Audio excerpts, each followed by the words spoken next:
శ్రీమహాగణాధిపతయే నమః. సరస్వత్యై నమః. శ్రీగురుభ్యో నమః. హరి ఓం. హే గోపాలక హే కృపాజలనిధే హే సింధుకన్యాపతే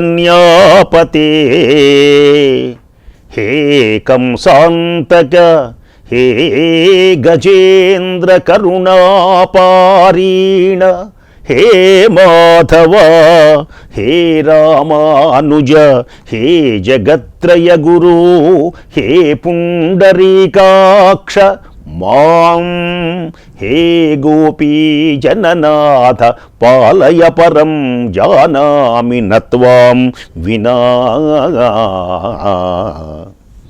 పరమ పావన విశ్వభావన బాంధవ ప్రకరాననా శరధిశోషణ సత్యభాషణ సత్కృపామయ భూషణ దురిత తారణ సృష్టికారణ దుష్టలోక విదారణ ధరణి పాలన ధర్మశీలన దైత్యమర్దన ఖేళన. శ్రీకృష్ణ భగవానుని యొక్క దివ్య చరణార విందములకు శతసహస్ర కోటి ప్రణామములు సమర్పిస్తూ పరమపుణ్యమైనటువంటి భాగవతంలో వామన చరిత్ర బలిచక్రవర్తి సుఖయోగేంద్రుడు పరీక్షిన్ మహారాజుకు తెలియచేస్తున్నాడు. బలిచక్రవర్తి ప్రహ్లాదుని యొక్క మనమడు. ప్రహ్లాదుని యొక్క కుమారుడు విరోచనుడు, విరోచను యొక్క కుమారుడు బలిచక్రవర్తి.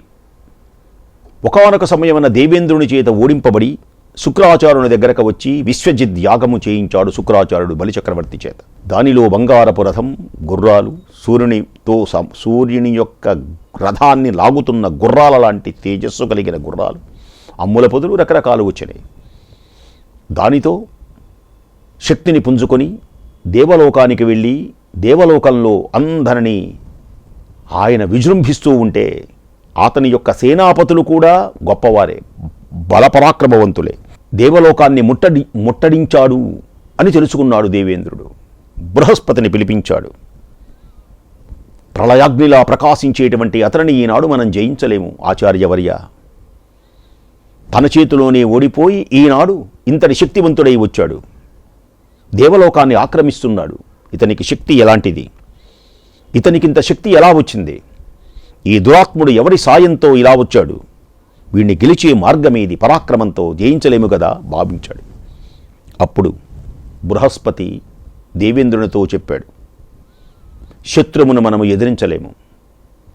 ఈవేళ బలిచక్రవర్తిని ఎదిరించగలగాలి అంటే, నిలబడగలగాలి అంటే అతను ఎదిరించడానికి విష్ణువు కానీ శివుడు కానీ తప్ప ఇంకా ఎవ్వరూ సాహసించలేరు.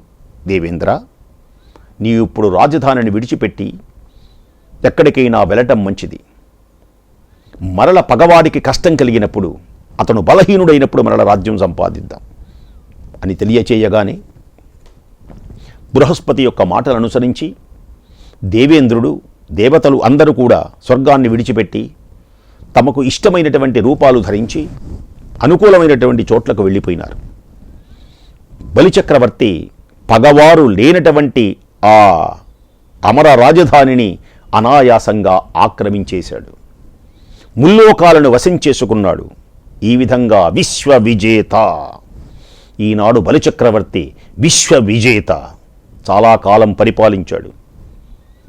శిష్యులపైన వాత్సల్యం కలిగినటువంటి శుక్రాచార్యుడు, శిష్యునిపై వాత్సల్యం కలిగినటువంటి శుక్రాచార్యుడు బలిచక్రవర్తి చేత అనేకమైనటువంటి అశ్వమేధ యాగాలు, 100 అశ్వమేధ యాగాలు చేయించాడు.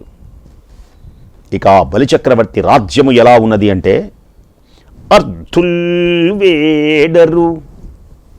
అర్ధుల్వేడరు దాతలున్ సెడరు సర్వారంభముల్ పండు ప్రత్యర్థుల్లేరు మహోత్సవంబులను దేవాగారముల్ వల్చు పూర్ణార్థుల్ విప్రులు వర్షముల్ కురియు కాలార్కంబులై ధాత్రిన్ సార్ధం వయ్యే వసుంధరాత్వము అమరేంద్రాధీసు రాజ్యంబునన్. బలిచక్రవర్తి రాజ్యంలో చేజాచి దానమడిగేటువంటి యాచకులే లేరు. దానమిచ్చేటువంటి దాతకు లోటు లేదు. వీళ్ళు అడగరు, అందరూ దానమిచ్చేవాళ్లే. దానమిచ్చే దాతకు లోటు లేదు. సకల ప్రయత్నాలు సఫలీకృతమైనవి. పగవారు లేరు. దేవాలయాలు ఉత్సవాలతో వేడుకలతో వెలిగిపోతూ ఉండేవి. బ్రాహ్మణుల యొక్క కోరికలు తీరేవి. కాలానికి తగిన విధంగా వానలు కురిసేవి. భూమికి వసుంధర అంటే బంగారం అనేటువంటి పేరు సార్థకత అయింది. ఆ పిమ్మట దేవతల తల్లి అయినటువంటి అదితి యొక్క కొడుకులు ఆదిత్యులు దేవతలు. దితి యొక్క కొడుకులు దైత్యులు.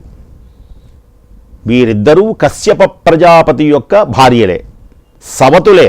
భర్త ఒకడే, ఒక తండ్రికి పుట్టిన వాళ్ళే వీళ్ళందరూ. అదితికి పుట్టిన వాళ్ళు ఆదిత్యులు, దితికి పుట్టిన వాళ్ళు దైత్యులు.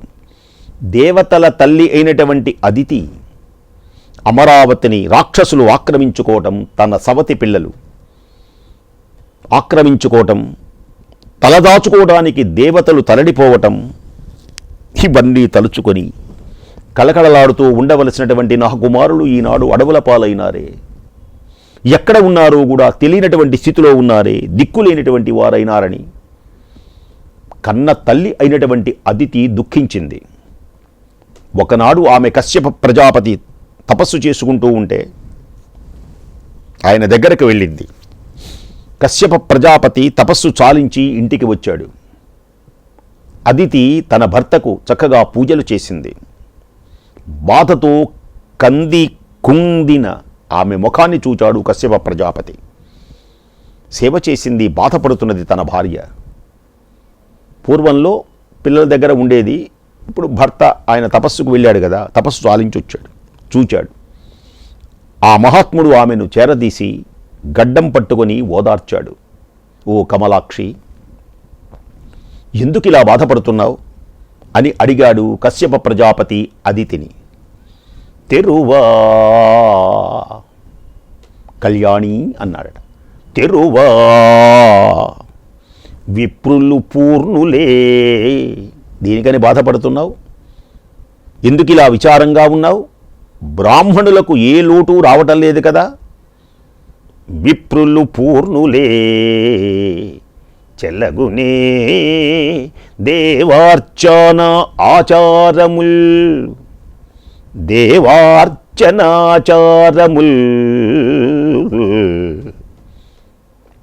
దేవాలయాలలో పూజలు యథావిధిగా సాగుతున్నాయా? తరితో వేలుతురే గృహస్థులు. సరిగ్గా దేవాలయాలలో గృహస్థులందరూ, మన వారందరూ వేళకు సరిగా హోమ కార్యక్రమాలు చేస్తున్నారా? సుతుల్ ధర్మానుసంధానులే నిధి అభాగ్యగతి కోటి కన్న నిడుదే. అభాగ్యగతి కోటికి అన్నమిడుదే. అతిథులు అర్ఘ్యపాద్యాదులు ఇచ్చి అన్నం పెట్టి ఆదరిస్తున్నారా నీ కొడుకులు? నీరంబున్ పోయుదే. చక్కని మంచినీళ్లు ఇస్తున్నారా? అర్ఘ్యపాద్యములు ఇచ్చి అన్నం పెట్టి మంచినీళ్ళన్నా ఇస్తున్నారా? మరలేక అర్ధుల్ దాసుల్ సుజనులన్ మన్నింతురే పైదలీ. మరువలేక అర్ధులన్ దాసులన్, మరువకుండా బిచ్చగాళ్లను, సేవకులను, సజ్జనులను సత్కరిస్తున్నారా అని అడిగాడు కశ్యప ప్రజాపతి తన భార్య అదితిని. తెరువా విప్రులు పూర్ణులే చెలగునే దేవార్చనాచారముల్. తరితో వేలుతురే గృహస్థులు సుతుల్ ధర్మానుసంధానులే. నిరి అభాగ్యగతి కోటికి అన్నమిడుదే నీరంబునున్ పోయుదే మర లేక అర్ధుల దాసులన్ సుజనులన్ మన్నింతురే పైదలీగే. చక్కగా నీ కొడుకులు సుఖంగా ఉన్నారా? బ్రాహ్మణులకు ఏ లోటు లేకుండా చూస్తున్నారా? దేవాలయాలలో అర్చనలు చక్కగా సాగుతున్నావా? మనవారంతా వేళకు హోమకార్యాలు చేస్తున్నారా?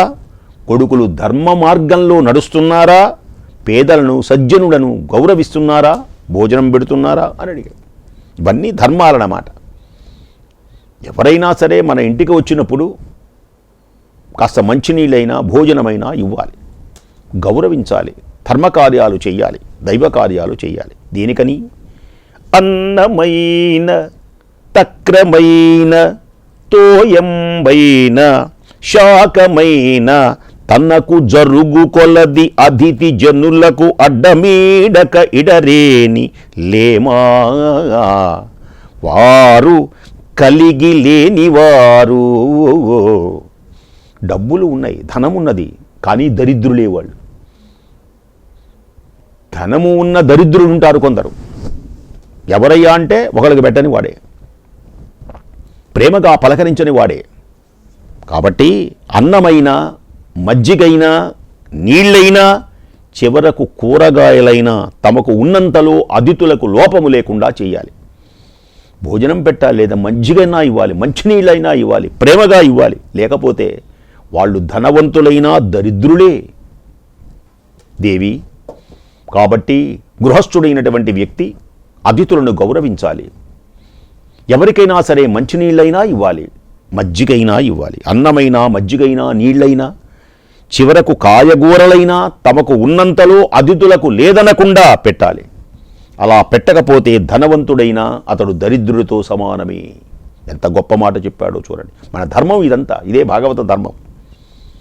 మగువ అంతేకాకుండా దేవతలకు ఆత్మ విష్ణువు, దేవతలకు ఆత్మ విష్ణువు, అగ్ని బ్రాహ్మణులు విష్ణుదేవునకు ముఖం.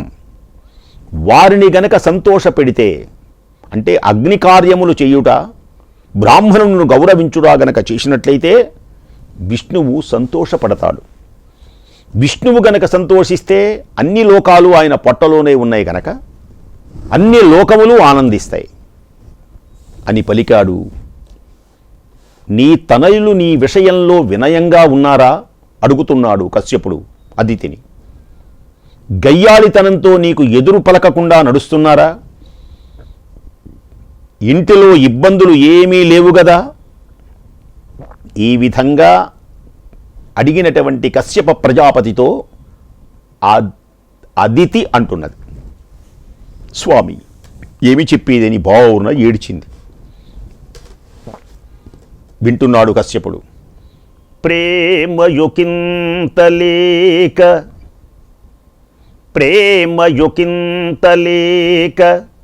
దితి బిడ్డలున్ ప్రేమ ఒకింతలేక దితి బిడ్డలున్ మహాభీమ బలాఢ్యులై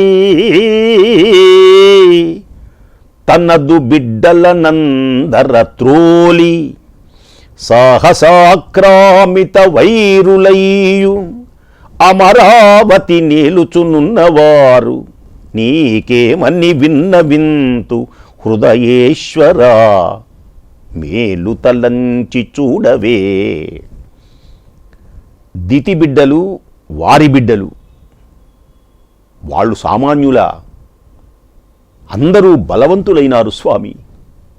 నా బిడ్డలను ఓడించి అమరావతిని ఆక్రమించారు, వాళ్ళందరినీ ఇంటిలో నుంచి పంపించేశారు. రాజ్యంలో లేరిప్పుడు నా బిడ్డలు సాహసంతో అమరావతిని ఆక్రమించుకున్నారు, పాలిస్తున్నారు. ఈ విషాద వార్త నీకు నేను ఏమని విన్నవించేది? మేలు కలిగేటట్లు ఒక్కసారి ఆలోచించు. దితి బిడ్డలు పరాక్రమవంతులై అమరావతిని ఆక్రమించారు, నా బిడ్డలు అడవుల పాలైనారు స్వామి. నీవే ఈ శుభాన్ని కలిగించాలి. దితిని పిలిపిస్తావో ఏం చేస్తావో నీ ఇష్టం. ప్రేమ ఒకంత లేక దితి బిడ్డల బిడ్డలు, ప్రేమ ఒకంత లేక దితి బిడ్డలు, బిడ్డల బిడ్డలున్ మహాభీమ బలాఢ్యులై తన్నదు బిడ్డల నందర త్రోలి సాహసాక్రామిత వైరులయ్యు అమరావతిని ఏలుచునున్నవారు నీకేమని విన్న వింతు హృదయేశ్వర మేలు తలంచి చూడవే. దితి నేను అక్కా చెల్లెళ్ళమైనప్పటికీ ఆమె నాతో ఎప్పుడూ కలహిస్తూనే ఉంటుంది స్వామి. పేరుకి అక్కా చెల్లెళ్ళమే, కానీ ఎప్పుడూ పోట్లాట పెట్టుకుంటుంది నాతో. దేవతలను రాక్షసులను బాధ పెడుతున్నా ఆమె మెచ్చుకుంటుందే కానీ వద్దని ఆపదు. ఆమె బిడ్డలు నా బిడ్డలను వేధిస్తున్నారు చిన్నప్పటి నుంచి కూడా. అదేమిటిరా అని ఒక్క మాట కూడా అనదు, తన బిడ్డల్ని మందలించదు స్వామి. దితి నా బిడ్డలని రాక్షసులు వేధిస్తూ ఉంటే, బాధ పెడుతుంటే ఆమె మెచ్చుకుంటుంది తన బిడ్డల్ని, మంచి పని చేశావురా అని. అది తప్పు కదా, మందలించాలి కదా, మందలించదు. ఎండకన్నెడుగని ఇంద్రుని ఇల్లాలు పలు పంచలను జాలు పడయనేడు. ఎండకన్నెరుగనటువంటి ఇంద్రుని ఇల్లాలైనటువంటి శచీదేవి ఈనాడు పలు కష్టాలకు గురి అయి బాధపడుతున్నది స్వామి.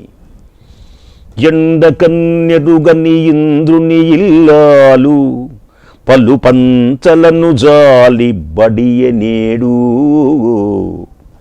త్రిభువన సామ్రాజ్య విభవంబు కోల్పోయి దేవేంద్రుడు అడవుల తిరిగెనేడు.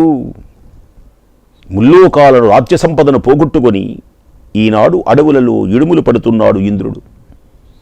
కలిమిగారాబు బిడ్డలు జయంతాదులు శంబరార్భకుల వెంట చనిరినేడు.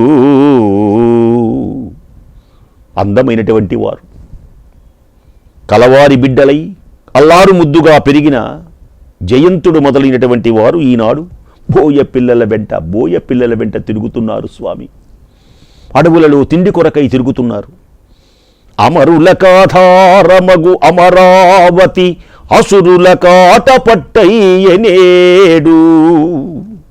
ఇది ఆ అమరావతి నాడు రాక్షసుల యొక్క ఫలమైపోయింది. బలి జగముల నెల్ల బలియుచునున్నాడు, వాని గెలువగరాదు వాసవునకు యాగభాగమెల్ల అతడు ఆవహించి అపహరించి మొత్తం యాగములో ఉన్నటువంటి ఆవిర్భాగములన్నీ ఆహరించుచు గడపి సురను ఒక్క కడియునీయడు. అంటే ఒక ముద్ద కూడా ఒక కవళం కూడా దేవతలకు ఇవ్వకుండా హవిస్సులన్నీ పొందుతున్నాడు. నా బిడ్డలందరూ అడవుల పాలైనారు, దిక్కు లేదు, ఇల్లు లేవు, అడవుల పాలైనారు. శచీదేవి ఎంత బాధపడుతున్నదో, దేవేంద్రుడు ఎంత బాధపడుతున్నాడు, జయంతుడు ఎంత బాధపడుతున్నాడో. మహాత్మా, బిడ్డలందరి పట్ల నీకు సమానమైనటువంటి వాడవే. రాక్షసులు అందరూ నీ బిడ్డలే కదా, వారందరూ సమానమైనటువంటి వారే కదా. ప్రేమతో బిడ్డలకు కన్న ప్రజాపతివి నీవు. కాబట్టి నీవు దుర్మార్గులైనటువంటి బిడ్డలను కనిపెట్టి దండించి ఎవరి రాజ్యాన్ని వాళ్లకు ఇప్పించి సుఖాన్ని కలిగించు. అందుకనే నేను వచ్చాను. దుర్మార్గులైనటువంటి బిడ్డలను కనిపెట్టి దండింపవలదా? చెప్పు. సురలన్ మహానుభావ, దేవతలైనటువంటి ఉత్తములైనటువంటి దేవతల కష్టాలు గురి అయిపోయినారు. ఉత్తములైనటువంటి దేవతలు కష్టాలకు పాలైపోయినారు, కష్టాలు గురైనారు, భాగ్యాలు కోల్పోయినారు. వారి దుఃఖాన్ని తొలగించు. వారికి అమరావతిని నెలకొల్పటం, రాక్షసులను శిక్షించడం చేయదగినటువంటి పని. తక్షణం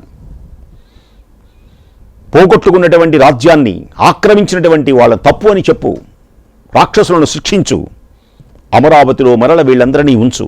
ఈ కార్యం ఏ విధంగా నెరవేరుతుందో తొందరగా ఆలోచించు. మిమ్ములని నీ కరుణారస ప్రవాహంతో ముంచెత్తి కాపాడు స్వామి.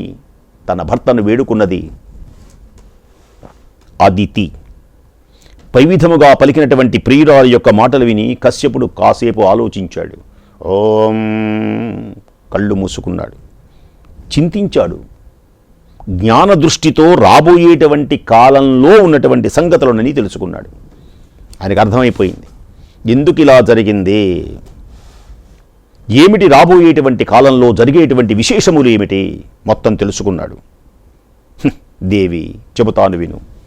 జనకుడెవ్వడు జాతుడెవ్వడు జనస్థానంబులెచ్చోటు సంజననంబేయది మేనులే కొలది సంసారంబులే రూపముల్ వినుమా ఇది అంతయు ఇంతయున్ విష్ణుమాయ తల్లపన్ వేరేమియున్ లేదు. ఇదంతా విష్ణువు మాయ, నీ చేతిలో నా చేతిలో ఏమీ లేదు. మోహ నిబద్ధంబు నిదానమింతటికి ఛాయా విన్నబో నేటికిన్. దేవి విను, ఇది మొత్తం విష్ణుని యొక్క మాయ. తండ్రి ఎవడు, కొడుకు ఎవడు, ఎందుకు ఈ బంధాలు? కాబట్టి అజ్ఞానంతో మాట్లాడకు. ఏది ఎప్పుడు ఎలా ఎలా జరుగుతుందో ఎవరికీ తెలియదు. కాబట్టి విష్ణువు యొక్క మాయ. కశ్యప ప్రజాపతి తన భార్య అయినటువంటి దితికి విన్నవిస్తూ ఉన్నాడు రాబోయేటువంటి కాలమును గురించి. అద్భుతమైనటువంటి వామన చరిత్ర, బలిచక్రవర్తిని గురించినటువంటి చరిత్ర భాగవతంలో అత్యుత్తమమై అఖండ పుణ్యప్రదమై సమస్త సంపదలకు ఆలవాలమై అఖండ జ్ఞాన సంపదతో భగవంతుని యొక్క దివ్య ఆశీస్సులు పొందే పుణ్యమైనటువంటి గాథ వామన చరిత్ర. పిల్లలు గనక వింటే ఇంతింతై వటుడింతై సుఖములు పొందుతారు, సకల అభివృద్ధిని కలుగుతుంది. అలాంటి అభివృద్ధి మీకు కలగాలని మరల రేపు పుణ్యమైనటువంటి వామన చరిత్రను చక్కగా విందాం. అంతవరకు స్వస్తి.